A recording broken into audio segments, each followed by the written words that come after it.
বৃন্দাবনের সেই মহাপুরুষ আজ শয্যাশায়ী। তার অবস্থা এতটাই গুরুতর যে প্রতিদিনই ডায়ালিসিস নিতে হচ্ছে তাকে।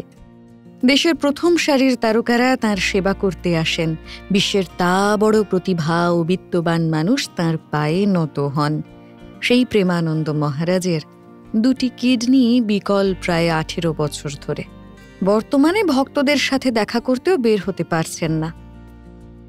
রোজ ভোর রাত 2-3 নাগাদ আশ্রমে আসা সাধারণ ভক্তদের সাথে দেখা করতেন, কথা বলতেন, শুনতেন তাঁদের দুঃখ দুর্দশার কথা। উপরন্তু তাঁর অস্বাভাবিকভাবে ফোলা চোখ মুখের চেহারার ছবি নেট মাধ্যমে ছড়িয়ে পড়েছে, যা দেখে প্রাণ কেঁদে উঠেছে ভক্তকুলের।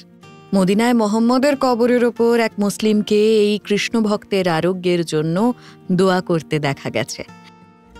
সব সহ্য করে আধ্যাত্মিক প্রবচন চালিয়ে যাচ্ছেন প্রেমানন্দ মহারাজ।